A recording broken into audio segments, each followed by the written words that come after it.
আল্লাহ বলছেন বান্দারে ভুলে যেও না দুনিয়া কিন্তু খুবই মারাত্মক জিনিস। জুইনা লিন্নাস, মানুষের জন্য আকর্ষণীয় করে দেওয়া হয়েছে কি কি জিনিস? হুব্বুশ শাহাওয়াতি মিনান নিসা, নারীদেরকে তোমাদের জন্য আকর্ষণীয় করে দেওয়া হয়েছে। পুরুষের জন্য নারীকে আকর্ষণীয় করে দেওয়া হয়েছে, নারীর জন্য পুরুষকে আকর্ষণীয় করে দেওয়া হয়েছে। ওয়াল বানিন, সন্তান সন্ততির জন্য আকর্ষণীয় করে দেওয়া হয়েছে। ওয়াল কানাতিরিল মুকান্তারাতি মিনাজ যাহাবি ওয়াল ফিদ্দা, ওদের ধন সম্পদ স্বর্ণ রৌপ্য এগুলোকে আকর্ষণীয় করে দেওয়া হয়েছে। ওয়াল খাইলিল মুসাওয়ামাতি ওয়াল আনআমি ওয়াল হাস, ঘোড়া, চমৎকার ঘোড়া গাড়ি। ওয়াল আনআমি ওয়াল হাস, সম্পদ, তোমার বিভিন্ন সওয়ারি, গরু গাধা পশু পাখি ইত্যাদি। ওয়াল আনআমি ওয়াল হাস, খ্যাতি নিয়ামত সব কিছু তোমার জন্য আকর্ষণীয় করে দেওয়া হয়েছে।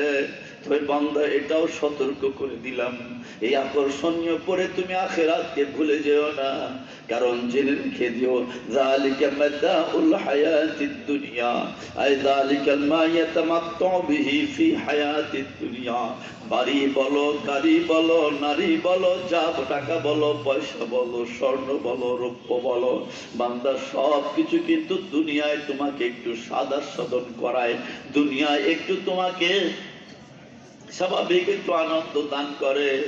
এটাই কিন্তু তোমার শেষ নয়। আল্লাহু ইনদাহু হুসনুল মাআব, বান্দা তোমার আল্লাহর কাছেই কিন্তু তোমার আসল প্রত্যাবর্তন স্থল। আল্লাহর কাছে ফিরে যেতে হবে কি হবে না? হবে। হবে কি হবে না? হবে কি হবে না? সেদিন কি হবে আল্লাহ রাব্বুল আলামিন সেটাই সূরা জিলজালের মধ্যে বলেছেন। আল্লাহু আকবার।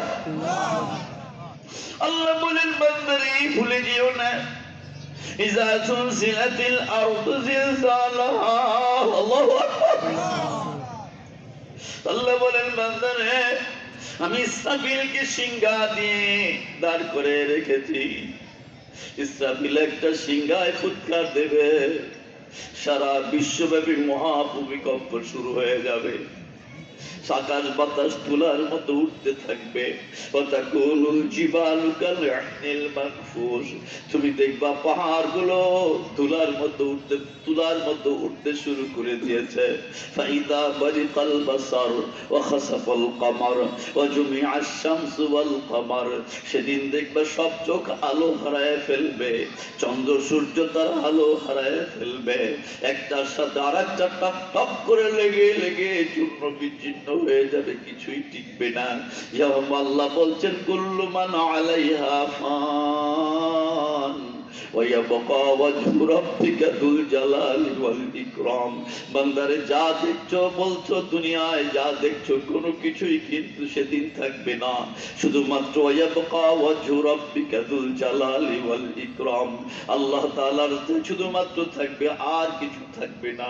বান্দার এটা তো প্রথম ফুৎকারে হবে, এটার মাধ্যমে যদি শেষ হয়ে যেত তাহলে তো সব শেষ বাঁচিয়ে যেতে, কিন্তু সেটা নয়। আমি ইসরাফিলকে সিংহা দিয়ে আবার দাঁড় করায় দেব, দ্বিতীয়বার যখন ফুৎকার দেবে। আল্লাহ রাব্বুল আলামিন সূরা ইয়াসিনের মধ্যে বলছেন অনুফিকা ফিস-সূর ফাইদাহুম মিনাল আজদাস ইলা রাব্বিহিম ইয়ানসিলুন। আল্লাহু আকবার। আল্লাহু আকবার। আল্লাহ বলছেন বান্দারে তুমি তো ভুলে যাও, আমি আল্লাহ তোমাকে স্মরণ করায় দেই। আল্লাহ তাআলা আল্লাহ আমাদেরকে হেফাজত করুন। আল্লাহ বলছেন ইসরাফিল যেদিন সিংহায় ফুৎকার দ্বিতীয়বার দিবি, সমস্ত হাসরের ময়দান কায়েম হয়ে যাবে, মাটির মধ্যে একটা লাশও থাকতে পারবে না, মাটির মধ্যে সব মানুষ তার আসল আয়ু ফিরে পেয়ে যাবে, সেখানে রূহ গুলো ঢুকে যাবে, মাটি আপনি আমার বডিটাকে তার উপরে উঠায় দেবে। এত কষ্টকর জীবন হবে। সূরা ইয়াসিনের মধ্যে আল্লাহ বলছেন সব স্লোগান বন্ধ হয়ে যাবে।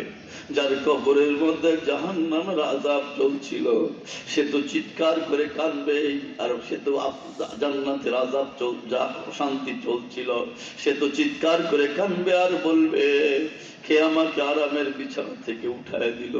যার কবরের মধ্যে দাও দাও করে আগুন জ্বলছিল, জাহান্নামের আযাব যার কবরের মধ্যে চলছিল, প্রিয়জনেরা সেও চিৎকার করে কাঁদবে আর বলবে, ইয়া ওয়াইলানা মান বা'সানা মিন মারকাদিনা, হায় আফসোস, আমাদেরকে আরামের বিছানা থেকে কে উঠায়া দিল।